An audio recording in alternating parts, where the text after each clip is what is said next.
Okay, I've hit the record button, so we're going to get started. Welcome everyone to our webinar presentation. This is the first webinar of 2021. We're excited to be back with you again online.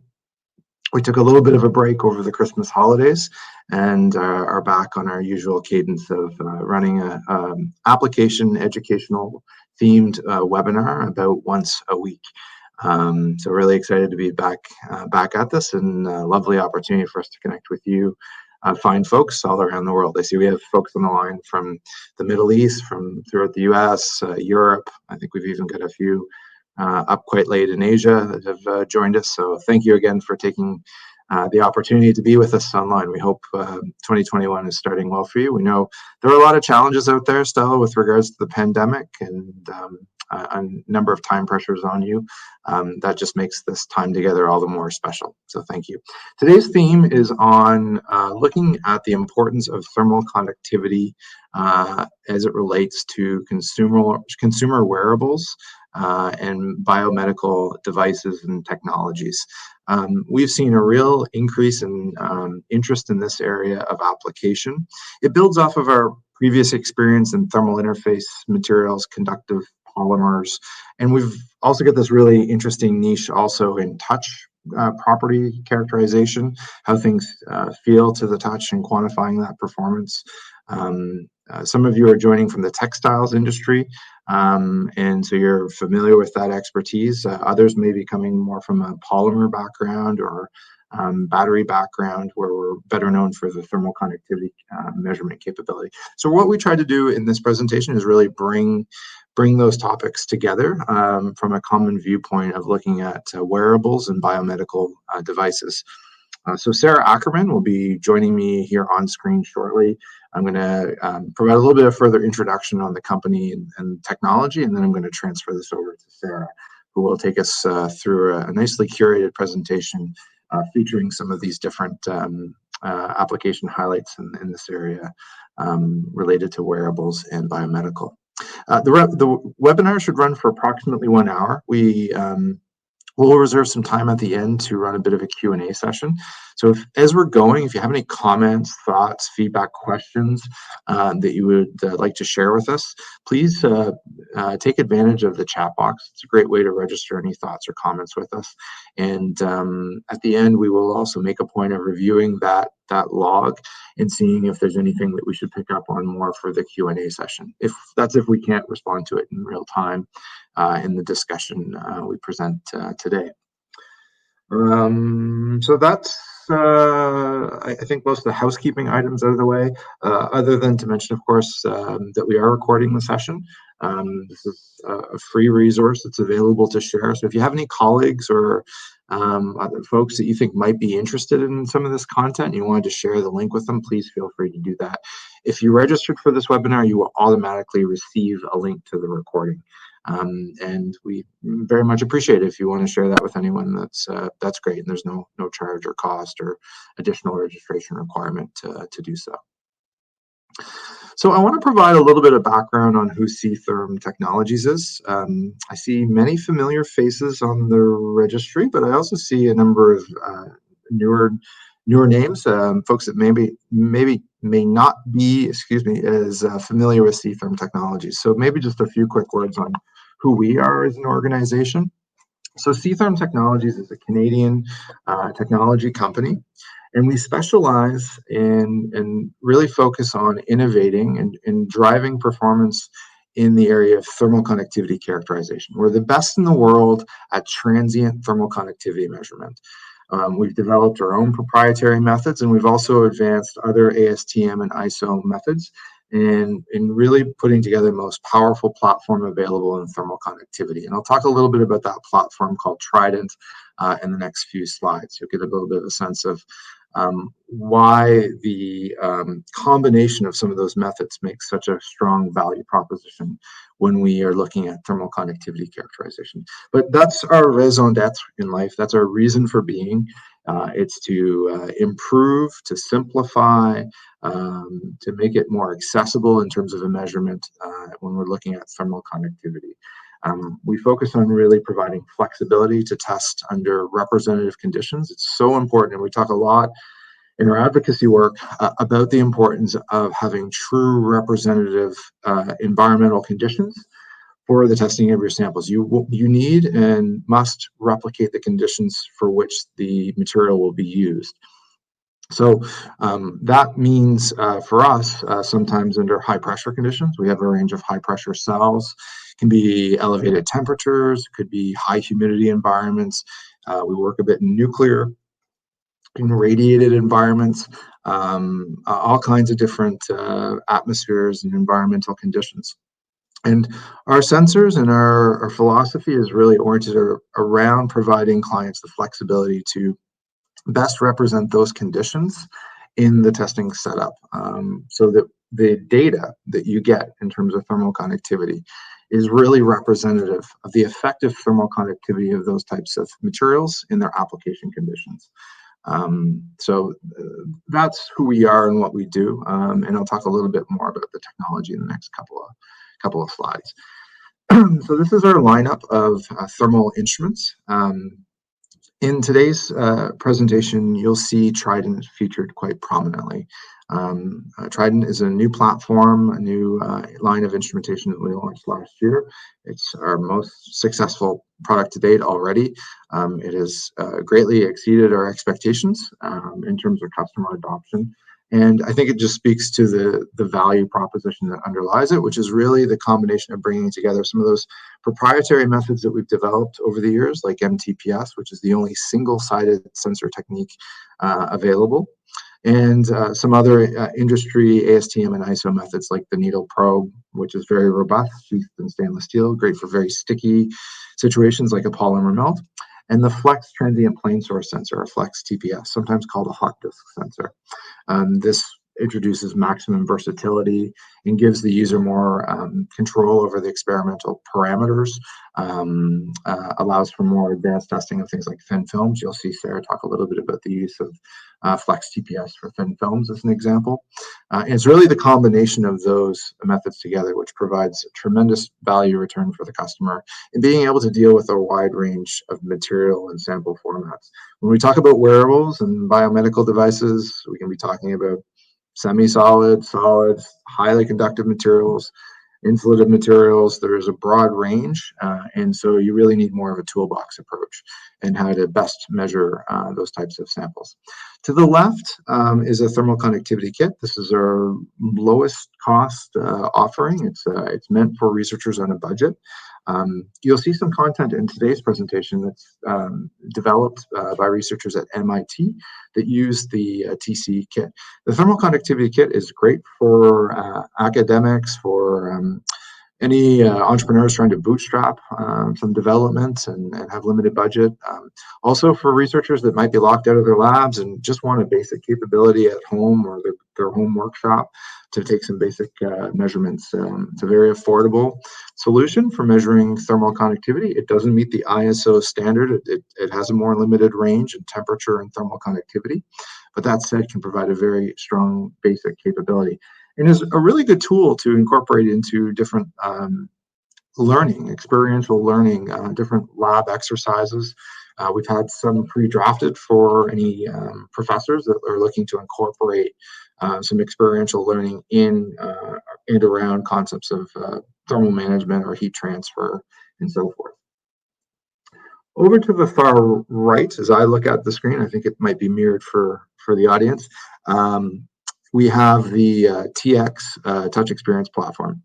This is a device developed and used by most leading, developed for and used by most leading brands in the textile industry. So if you're seeing any kind of performance claims around warm feel in terms of coziness or cool touch in the textiles and sports apparel fields, chances are at some point in the development or qualification of some of those claims, this device was used. It quantifies touch from a warm feel or cool touch perspective. It helps you index that performance, quantify that performance. It operates according to the ASTM D7984 standard. And is really interesting in the wearables and biomedical, because that touch property matters when we're talking about products that are going to directly come in contact with our skin. We have to be concerned with comfort factors and just how does that feel relative to our skin. So the TX, you'll see some work incorporated here from the TX system as well. And just really kind of brings together those three different products in the material that we're going to present today. So I mentioned Trident, and I've introduced that. Our statement on Trident is really, it's about one instrument offering three methods for thermal conductivity. That's what's quite exciting and groundbreaking, is to have one platform that can bring those different capabilities together. And so I talked about the flex transient plane source, the needle probe, and the MTPS. And I know Sarah will detail this a bit further in the presentation. But I will just maybe speak a little bit to the underlying motivation for the development of this product. It was a multi-year, multi-million-dollar development cycle we embarked on many years ago now, but it was motivated by this kind of philosophy, and it's well captured in Abraham Maslow's quote. So you might remember Maslow from, I remember him from organizational behavior in university. That was a long time ago now, but he wrote about the whole hierarchy of needs. He's got this nice quote about, when all you have is a hammer, everything looks like a nail. And, I think in thermal conductivity, we can often fall for this scenario that, we've got one solution, so we kind of try to jam it in places that it's not really optimal, and sometimes quite suboptimal in terms of being appropriate for the type of samples we're looking on, or for the types of environments or conditions that we're trying to represent. And so what Trident really focuses on is trying to really provide a solution that gives you a toolbox approach, give you the best tools that are available in terms of transient methods for thermal conductivity, and bring that together in a comprehensive package so that you are future-proof in terms of the needs of the lab, not always knowing what types of samples and scenarios are going to come down the development pipeline next year or the year after. What Trident really does is give you that operational flexibility to have the best solution available at hand with Trident for all different types of scenarios. So this slide just gives you a little bit of a picture of the different sizes of the sensor. It's a good way to kind of relate to them. So to the middle left, we have the MTPS sensor. The active area of that sensor is 18 millimeters in diameter. What's really important to note about this sensor is it's a single-sided sensor. It's the most popular choice of our customers. They typically really enjoy the ease of use of it. It's a kind of point-and-click sensor. You don't have to do any regression analysis. It's the simplest and easiest to operate. We have high school students that come in and train for 15 minutes and can operate this very efficiently. So it's great for a QA perspective, and it really empowers a broad range of testing. Of all the sensors, it does cover the broadest range of different materials. It can test solid, liquids, powders, and pastes. It's a liquid-proof sensor. It's sealed for liquids as well, and really offers this remarkable ease of use and simplicity to the operation. On the other kind of end of that spectrum is the TPS, the Flex TPS, which is in the middle. Now that sandwiches in between two samples, so you need two duplicate samples for it typically. It is available, though, nicely in different sizes at 6, 13, 30 diameter sensors. It offers a more advanced capability on certain applications like thin films or anisotropic materials, oriented materials. Can test a really broad range of materials as well. However, is a little bit more complex to operate. There's more user requirements in terms of training on the TPS. But with that investment of training, you also unlock some really cool advanced performance capabilities with the TPS solution. So it is oriented toward a more experienced hand, but unleashes some very complementary capabilities relative to the MTPS in that way. The top right is the needle probe.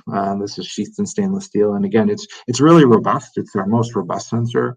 It's designed for testing polymer melts and very sticky materials that, if bonded to the other sensors, may cause damage to them. So it is also a very nice complement in the offering. It's really the combination of these techniques under one platform that is quite remarkable. The next couple of slides just provide a view of some of the accessories for different types of testing scenarios. So this slide is all MTPS accessories. So we have a powder and liquids cell that is provided with the sensor. So on the top left, you see it with powders, and then the bottom left, you can see that same cell used with liquids. There is an O-ring in the bottom of that, and it just slides over the top of the MTPS sensor. So the upper right is one of our high pressure cells. We have unique capabilities in testing under elevated high pressure conditions. We can also test under vacuum, use different purge gases. The cells give you quite a bit of flexibility in testing different types of materials, particularly if there's some sort of noxious off-gassing that you might be concerned with. This is one way to deal with it, is with the use of a cell that you can use a purge gas with, a carrier, etc. So it's a nice and quite unique solution we have. Very popular in process safety and related fields, so strong adoption in oil and gas, as well as sometimes textiles and other areas. I know one group was using it for mimicking the ocean environment and working with neoprene dive suits under elevated pressure conditions in a saline solution. The lower right is a compression test accessory. So this is for testing under different compressive forces. This is very important when you think about densification of samples. So if your samples are really cushiony and compact easily, you want to make sure that you have a representative level of compaction there. There's no universal preset. It's really about trying to best represent the application conditions you might be looking at the samples in. So the example I like to provide there is the if you had a down jacket versus a down sleeping bag. The down jacket, if you think about the application conditions when you're wearing it, it's nicely lofted, and it's that lofted kind of interstitial or inter feather air that provides a lot of the insulation quality. Same type of sample in a sleeping bag where your body weight is on it is going to be much more compacted. So the R value is going to be greatly reduced. The thermal conductivity, in contrast, is going to increase. And so, you just want to really think about the application conditions for which you're testing. And that's something we really try to advocate in this space, is just to always be thinking about, do I really have the application conditions represented well in my sample setup? That can be really important in getting representative data for thermal conductivity. These are some TPS accessories. So we have our sample TPS sample clamp. This is one way we deal with contact resistance with the TPS sensors. To the upper right, you see a variety of different size sensors, the 30, 13, and 6. To the lower left is one of our higher temperature sensors. We have options at 300 and 500 degrees C. The standard sensors are operated up to 80 degrees C. So these represent additional options in terms of increasing that temperature range for the TPS flex sensors. To the lower right is the powder cell for the TPS. Okay, I want to try to quickly transition this to Sarah, because I think I'm going over my time, as I'm noticing. Sarah and her team have authored a really great technical resource, the method selection guide for thermal conductivity testing. As I've mentioned these different techniques, and there are other methods as well for measuring conductivity.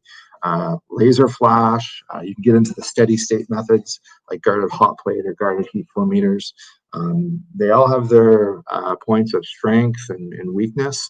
And what's really important is to understand their principles of operation and where they're well suited for different applications, and also to understand what that limitation is. And this guide is freely available. It covers a broad range of those methods, not just the methods available with C-Therm's technology, but a more comprehensive review of those different methods. And there's a great free resource. I know if Rosa hasn't already, she's going to drop that into the chat box, the link of where you can download this free white white paper, this free guide on method selection. And it really helps just better understand what kind of tool you're looking for given the application you might be working on. I do also just want to quickly reference a few partners that we work closely with, particularly in this space. Well, I should say both of them really, because in the space we're looking at, the heat capacity of the materials can be very interesting, as well as their dynamic mechanical properties. So we work closely with two French companies that are world leaders in their respective domains. Metrovib is the global leader in dynamic mechanical analysis, offering really high frequency, high force, high sensitivity analysis, DMA analysis, dynamic mechanical analysis. We represent them in North America and support a number of clients in this region. And working with DMA from Metrovib, that's part of the ACOM group. And then also C-Therm instrumentation, which we've been working with for close to 15 years. C-Therm is a global leader in calorimetry, thermal analysis, DSC, TGA, DTA, etc. Offers really broad temperature ranges, highest sensitivity on their balances and equipment. Really both very high performance organizations. Premium in terms of quality. And that fits well with our niche in thermal conductivity. So we like to work with the best, and we certainly are doing that with C-Therm and Metrovib. So just wanted to reference that. When you see some of our upcoming webinars, I think you'll see some upcoming ones that bring them into some of these discussions further as well. So if you're a regular attendee on some of these sessions, keep an eye out for that. I just wanted to offer a quick view from our customers on working with C-Therm, and this is a nice one taken from NASA, so certainly everybody understands who NASA is. We're very proud of our working relationship with NASA. They have multiple systems. This is a quote from Dr. Enrique Jackson, just commenting on the purchase of the C-Therm system for thermal conductivity and purchasing after a demonstration. Noted it provided unequivocal results, flexibility to test powders and liquids. In terms of satisfaction, give us a 10 out of 10, extremely satisfied. Another point of view from Haydale Composites, so working more with additives and graphene and fibers, reinforced polymers, composites, trying, and very effectively increasing that performance. They talk a little bit about the how this capability has allowed a better understanding of the dispersion of nanomaterials in polymer matrices through thermal mapping sample surfaces. That's something that you can do uniquely with the MTPS method for thermal conductivity, because it's a single-sided technique. You can move it around and test discrete locations, and that provides a really strong understanding of not only the thermal conductivity, but as a performance indices on how uniform is that performance across the range. A lot of the issues in ultimately harnessing a higher effective heat dissipation is the distribution of filler and other additives that we're using in the composite to help ultimately achieve that goal. So being able to thermally map is a great advantage. And then the last one is from Adidas, from Dr. Christian Hyde in their futures group. Very succinct, I guess is a good way to describe the quote. Just says the device is working perfectly. And Adidas is using the MTPS to look at cool touch and warm feel, as well as I believe some of the different thermal conductivity aspects of some of their materials and the stuff that they're working on for the future. So, okay, with that said, Sarah, I'm going to close out of this and invite you to come on screen. So Sarah Ackerman is the head of our applications development lab. She is an expert in thermal conductivity and related thermal analysis. She runs a very significant part of her business in running the lab and does a great job at it. Loves working with clients on challenging projects. The more challenging, the better. I know that's what gets her excited, is about, how can we help and add value in the area of thermal characterization. So she's been running these sessions and curating these webinars for the past year. We've greatly increased the frequency and cadence of these since COVID. and really pleased for Sarah to tee off our 2021 webinar on wearables and consumable, or wearables and biomedical devices. Thanks for the introduction, Adam. I'm just going to upload my my part of the presentation. Here we are. So without further ado, because we've got quite a bit of material to get through by the end of the hour, I'm going to jump right into things. First of all, we kind of need to make it clear what we're talking about when we're referring to wearables. So specifically, when I'm talking about wearables, I'm referring to wearable electronic devices. This would be things like smart accessories, smart rings, smart glasses, smart watches, your fitness trackers, those sorts of things. E-textiles, which are sometimes called smart textiles, wearable medical devices, and virtual and augmented reality headsets.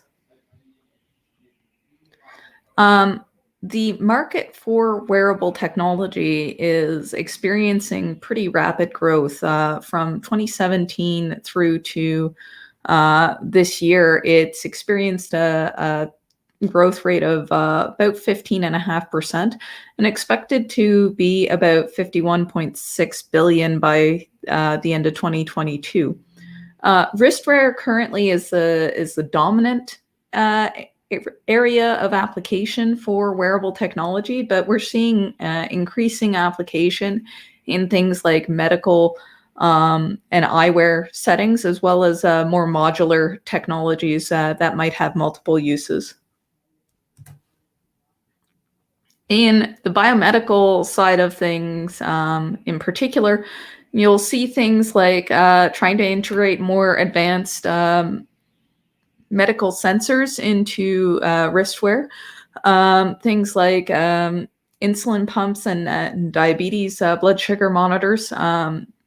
You also see things like hearing aids and a variety of other emerging technologies. Some of the easiest or lowest hanging fruit, so to speak, has been in the field of cardiology, so heart rate monitors. But there's a wide variety of applications, and research is always ongoing in terms of expanding the potential uses for these kinds of devices. Specifically right now, there's emerging applications in the fields of biomedical implants and internal sensors. So things like pills that have a camera installed in them so that you can basically take a photo of the full GI tract without needing to go into a hospital under anesthesia and get a scope, a minor operation for that sort of thing. One of the most common types of wearable biomedical technology that most people are aware of would be an insulin pump, as you can see in this photo here. And insulin pumps have seen a huge improvement in recent years in terms of their portability and their size.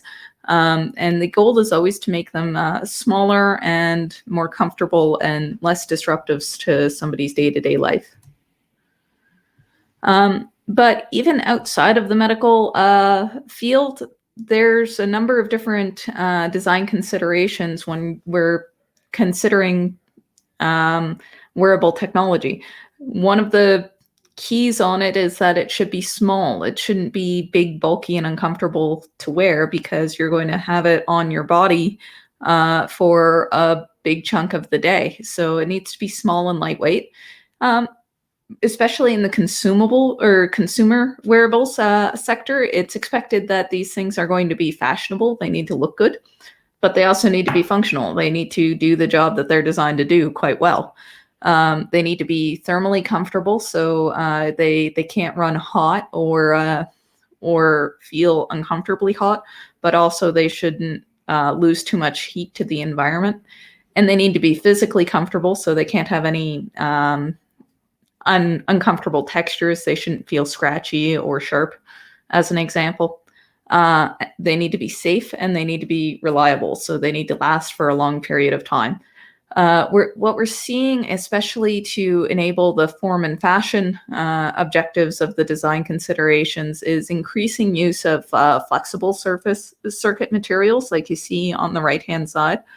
And that has some implications because flexible circuitry decreases your footprint, but it introduces some challenges around thermal management that we'll discuss a bit more shortly.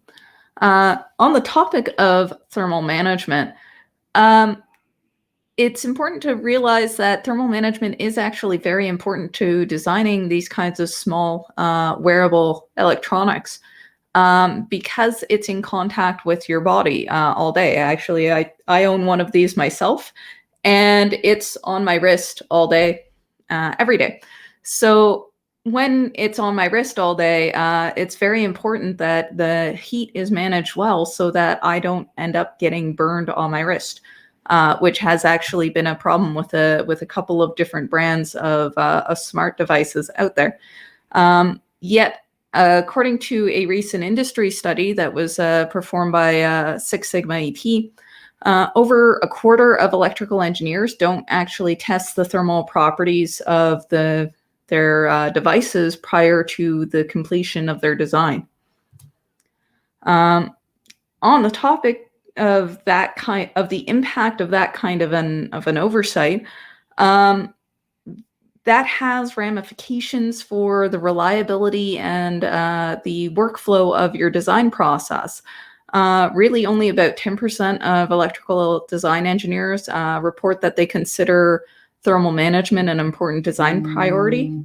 And about 40% of design engineers report considering thermal management a low priority, whereas 13% don't test thermal performance at all prior to releasing their designs. And yet 99.5% of engineers have reported having had a project delayed by late stage complications, which are often around thermal management safety concerns. So what this tells us is that even though people are not considering thermal management to be important, it's often the cause of these kinds of project bottlenecks and rework and project process waste in the design process. And it has implications on a safety side of things when you're dealing with a wearable device. On the left-hand side of the screen, I've included some search results from news stories of various users of different brands of wearable technologies that have experienced injury due to poor thermal management in the devices. So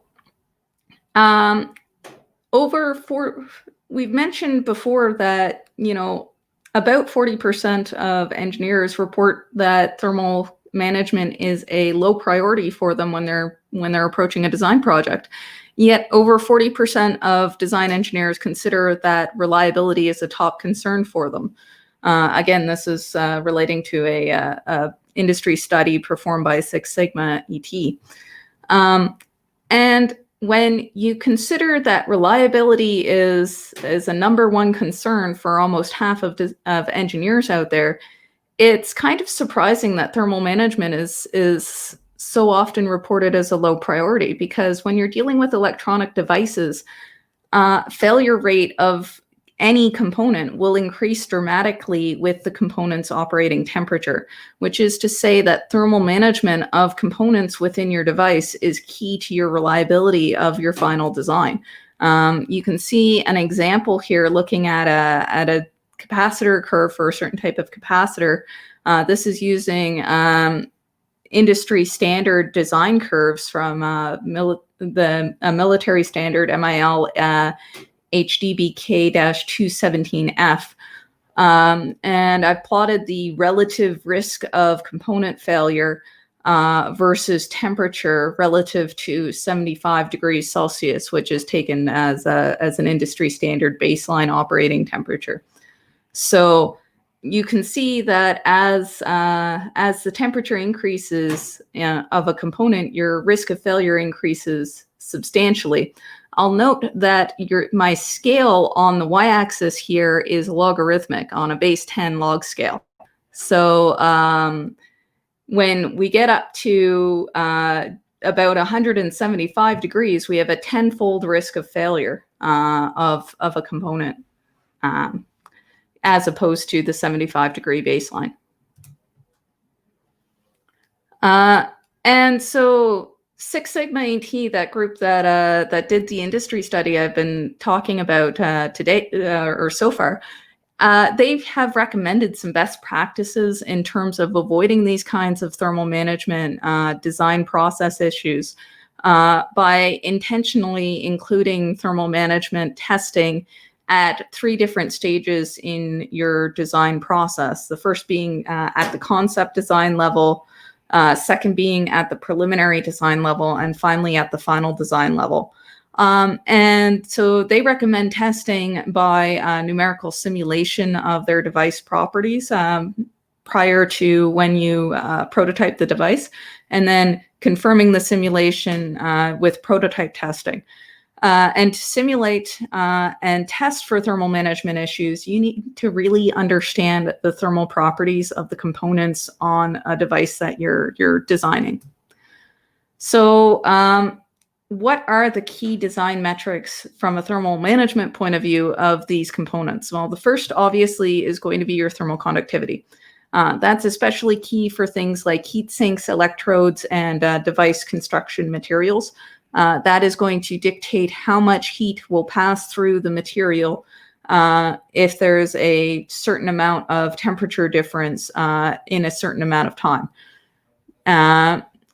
The thermal diffusivity is another very key consideration, particularly in devices that operate in a bit more of a on-off or transient kind of nature, because the thermal diffusivity dictates how quickly heat spreads within a material. So it's kind of related to the responsiveness of your thermal management solutions to changes in either the ambient environment or changes in the device heat flux being generated. Finally, you have specific heat capacity, and that's really an important property to transient heat transfer conditions, and also an important heat or property when you're dealing with fluid cooling situations.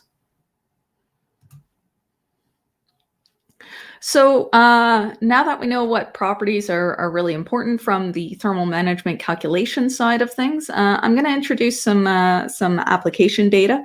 The first one was published in Materials Horizons, titled Dynamic Intermolecular Interactions Through Hydrogen Bonding of Water Promote Heat Conduction in Hydrogels. So this is some work out of MIT using our TC kit, thermal conductivity kit solution.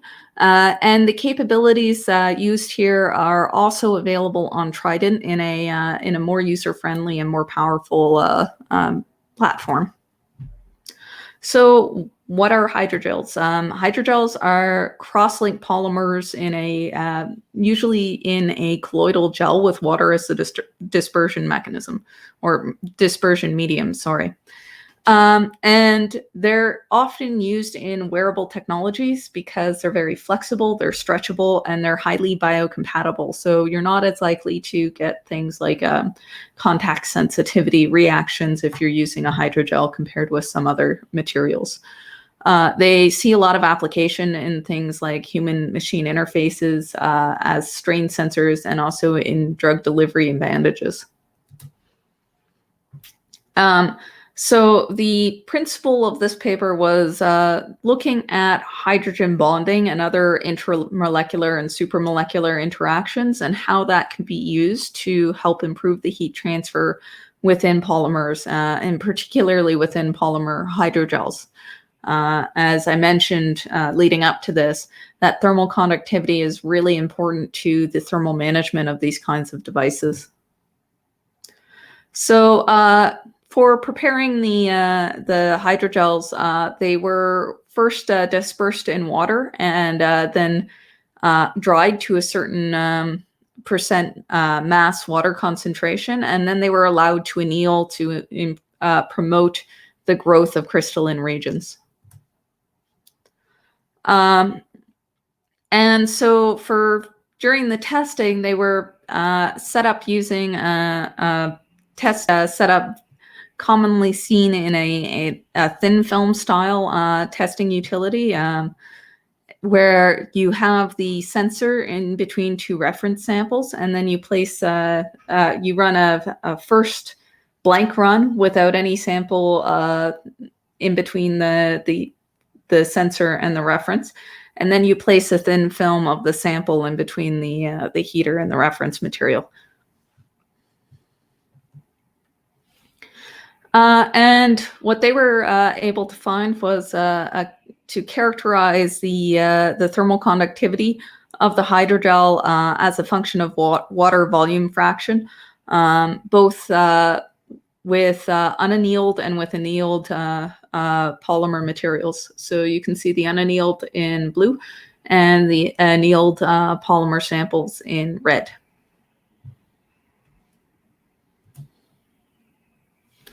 The next application data I'll take a look at is titled Development of Thermally Conductive Thermoplastic Polyurethane Composite Foams via Carbon Dioxide Foaming Assisted Filler Networking. So this was published in Composites Part B Engineering, and it's work out of York University up here in Canada. This data was collected using the modified transient plane source method and sensor available on our Trident platform.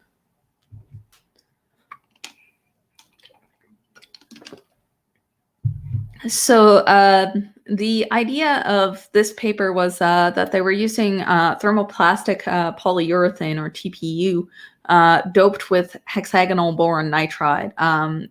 Hexagonal boron nitride is a molecule which is isoelectronic with graphite, and like graphite, it has a very high thermal conductivity. However, it's a little bit easier to synthesize compared to very high quality, high purity graphite sheets. So it's sometimes used for its ease of synthesis, and also sometimes used for its unique chemical properties compared with graphite. So it was used to composite with the polyurethane in this case, with an aim of making materials which had retained a high thermal conductivity, but were flexible and very lightweight for wearable electronics applications. And you can see the thermal conductivity test results that the authors were able to generate on this slide. So they are studying two different things. Firstly, the effect of hexagonal boron nitride content on the effective thermal conductivity on a volume percent basis, and also the effect of foaming temperature and foaming preparation pressure on the overall effective thermal conductivity. And you can see here that the foaming temperature, the response with foaming temperature kind of has a U shape to it, and on the other hand, the pressure appears to have a bit more of a complicated relationship. The third application node I'll take a look at is again collected using the modified transient plane source, or MTPS technique. And it's titled Mechanical, Thermal, and Electrical Property Enhancement of Graphene Polymer Nanocomposites. This was a conference paper published at ANTEC 2017, or presented rather at ANTEC 2017. And it comes out of Group Nano Explore in Montreal, up here in Canada. In this case, what they were doing was making nanocomposites of graphene nanoplatelets with three different polymers, LLDPE, HDPE, and TPU. And The composites were then characterized for their mechanical, thermal, and electrical properties. And you can see the test results on this slide here with the graphene loading in weight percent on the bottom and the effective thermal conductivity on the y-axis here. And as expected, the effective thermal conductivity has a strong relationship with the total graphene loading and weight percent. The next application note is titled Copper Nanowire Filled Soft Elastomer Composites for Applications as Thermal Interface Materials. So this was published in Advanced Materials Interfaces, and it again uses the modified transient plane source method to determine the thermal conductivity of soft elastomers designed for use as gap fillers. So thermal interface materials, I should probably mention what they are. They're commonly used in electronic devices to improve the thermal contact between a heat source within a device and a heat sink or some other thermal management solution. So what they are typically is either soft elastomers, PEEFs, or fluids in which some sort of thermally conductive additive has been added, which basically fill the gaps between two surfaces to reduce the effective thermal contact resistance. The ideal thermal interface material is one that has a high thermal conductivity, has a good thermal stability, good wetting, and is physically and chemically stable. As well, if it has a relatively low viscosity, that can be helpful in terms of allowing it to make a good uniform contact surface between the two surface areas. For preparing their samples, they had three different main methods that were used in all cases, starting from copper nanowire stock solution. They either dried or freeze-dried the material and then mixed with an EcoFlex material to generate a composite, or they engaged in PVP bonding, then embedded it in the composite or in the EcoFlex material to generate composite B. And then composite C was generated through microwave irradiation of composite B. In this case, they're looking at developing models for the effective fillers. One of the models that they looked at was Maxwell's model, which you can see here, where you have the thermal conductivity in KEFF. The medium thermal conductivity is K with a subscript of M. If the filler thermal conductivity is K with a subscript of F, and the phi with a subscript of F is the volume fraction of the filler. The other model that they used was Nan's model. And so Nan's model basically is a modified version of Maxwell's model, which includes effects of the particle aspect ratio and also the directionality of the filler orientation. So in this case, we can see the different composites thermal conductivity as a function of filler loading and volume percent, and the different dotted lines are the NAN model with different simulated conditions. As well, the effective pressure was studied on the effective thermal conductivity, as it's expected for these materials that pressure should help to align the filler particles and improve the effective thermal conductivity, which is what is observed in this case, where the pressure causes an increase in eventual plateau of the effective thermal conductivity of the composite material. Finally, they studied also the effect of temperature on the effective thermal conductivity. And in all cases, the thermal conductivity, generally speaking, decreased with temperature. And this effect was independent of the filler loading. So the next thing I'll show is a little bit of a specialty utility available on Trident called the TPS slab utility, looking at characterizing the thermal conductivity of thin metal foils, which are often used as heat spreaders in these kinds of devices. So in this case, we're testing an aluminum foil that had had a thickness of, I believe it was about 0.2 millimeters.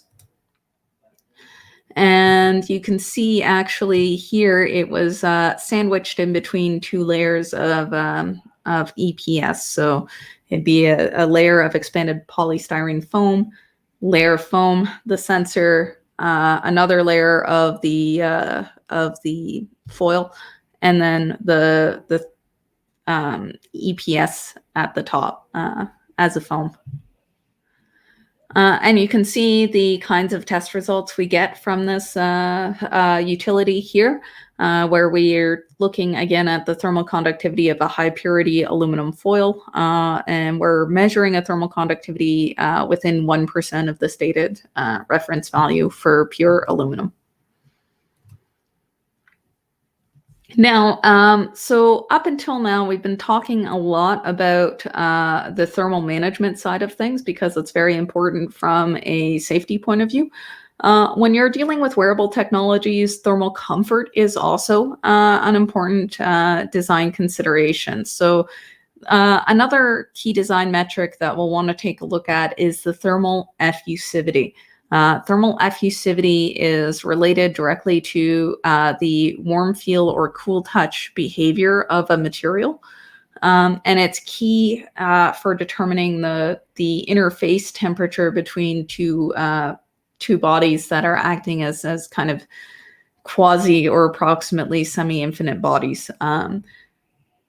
It's really thought of in the textiles industry, particularly as a key parameter for characterizing the thermal comfort behavior of a material.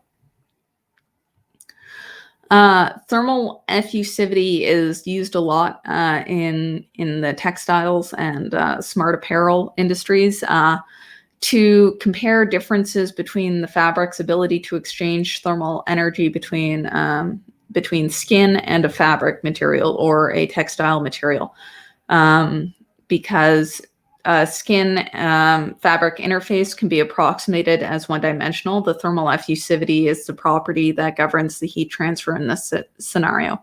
A higher thermal effusivity is correlated with more heat being able to be transferred from the skin to the fabric, which in turn relates to a cooler human touch perception if the sample material is at room temperature or below body temperature.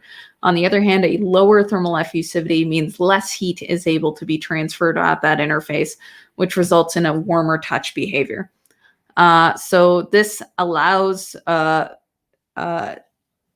textile product manufacturers to select textiles for application for summer and winter, for hot or cold sleepers, and also for things like whether or not somebody is going to be outside doing a lot of physical activity versus if they're outside wearing a business jacket and therefore probably not going to be engaged in too much high strenuous physical activity.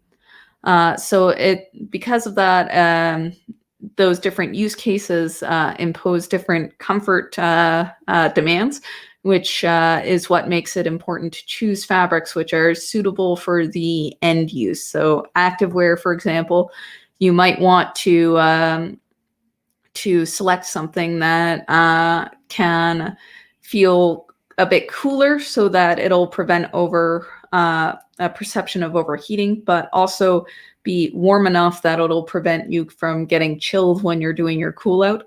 Whereas bedding, you might want a cooler touch to keep yourself comfortable as you sleep.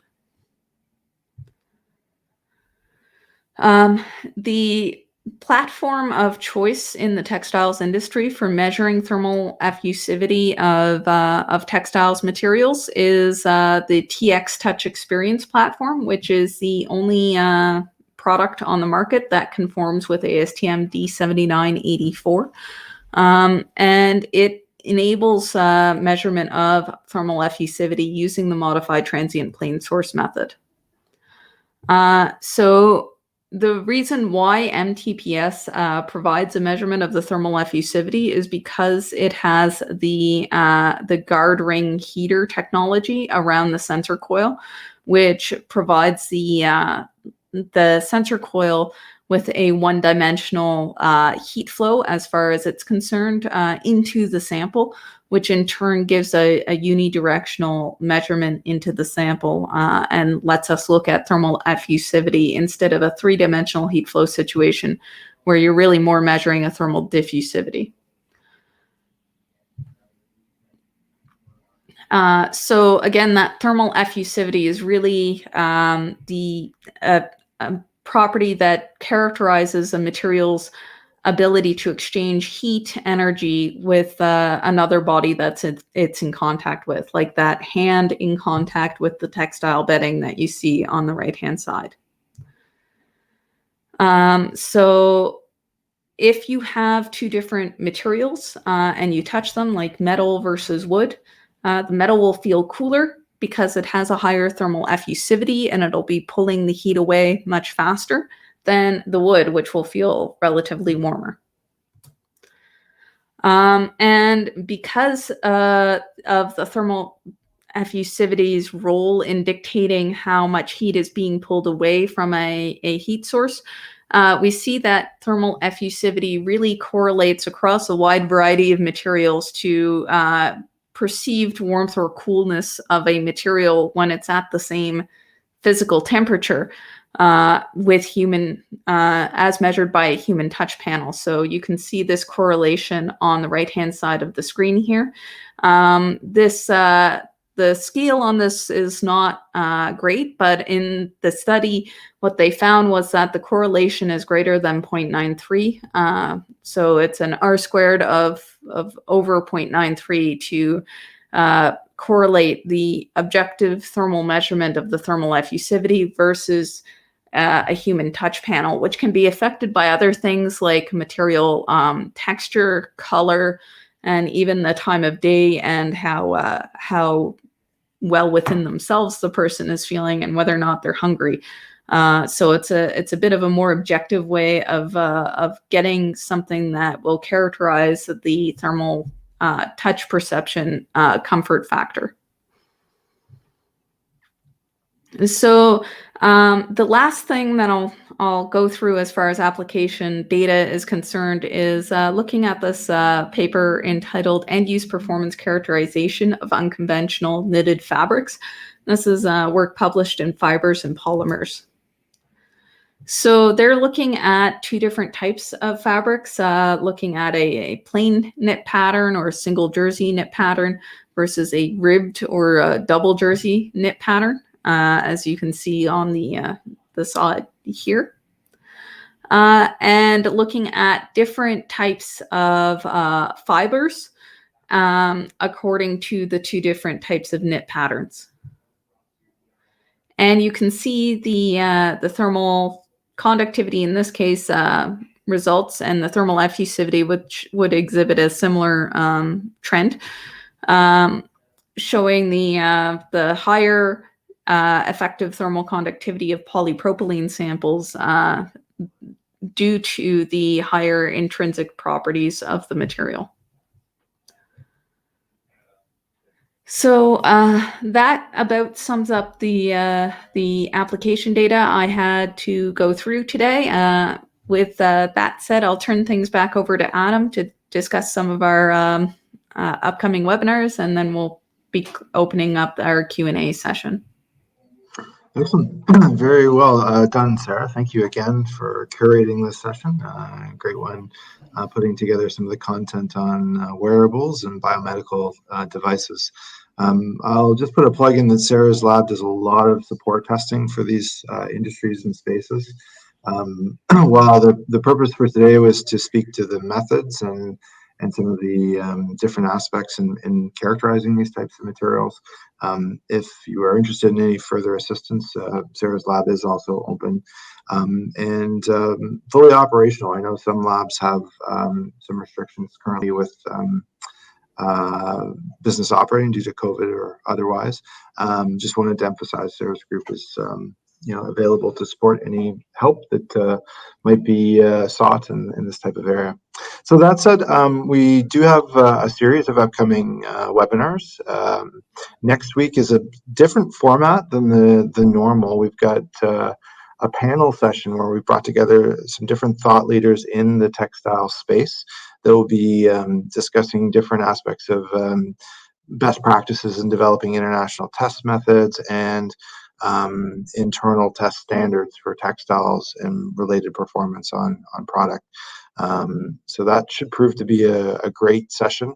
We've got executives, senior executives from AATCC, the American Association of Textile Technologists and Colorists.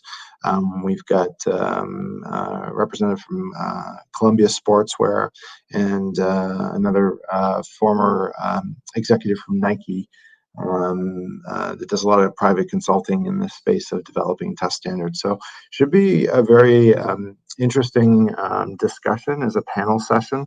That is available free of charge to subscribe to. I'll be moderating the session, and that's next Thursday. Beyond that, we have a session on improving installation performance with microspheres. That'll be on the 28th of the month. We'll be looking at next generation of building materials, looking at thermal conductivity and R value testing early February. And then late February, we have a special session with our partners at Metrovip, looking at DMA application for crack growth detection and monitoring. And innovations overall in that area of application. So should prove to be an exciting few weeks here coming up with lots of great content available. And again, these are freely available to any groups that are interested. With that said, we're going to move towards the Q&A session. I did just want to also reference that if you saw something that was of interest in all of this, and you're looking at your own group's requirements, your capital budgets, you're planning for the year ahead in terms of priorities for your lab, we'd be happy to provide you a consultation. We can do this in a couple of different ways. I'll ask Rosa to drop in a link on our to sign up for a video demo. So we have a dedicated room set up with multiple camera angles and this equipment. And Arya Hakimi, and Sarah's colleague, runs these daily now. We can do them in half-hour or 1 hour sessions. And a great way to get hands-on, kind of not directly hands-on, I guess, but virtual hands-on experience operating the equipment. Gives the next best thing to being in the room there with you. We have a library of representative samples available. So if you want to pull a polymer or thin film or piece of concrete, we can do that really easily. And you can sign up for these free virtual demos. They're one-on-one sessions, so there'll be nobody else other than a representative from C-Therm and yourselves on the line, so you don't have to worry about any proprietary discussions are within that confine. So that's a great option. The other thing is just if you want a quick quote, if you're wondering budgetary information on what some of these things run as investments, we're happy to do that. We have a different link for requesting a quick quote, and that's in the chat box now. Thank you very much, Rosa. Okay, with that said, I think we'll move on to the Q&A session. I want to say thank you to Sarah, to Rosa, to the C-Therm marketing team in general for putting this together. Always do a great job, and most importantly to you, the audience, again, for taking the time to join us today. Again, knowing that it's a very busy time with lots of demands and different priorities as we started on the journey for 2021. Really pleased to be able to spend this time with you together. So we have a few questions streaming into the chat box. We'll have a look at those. But at this point, I will look to close the recording. So if you're viewing this as a recording, I hope you had an enjoyable experience, and we hope that we'll be in touch further, and there'll be future opportunity for dialogue. So thank you again. We'll stop the recording here and we'll move to the Q&A.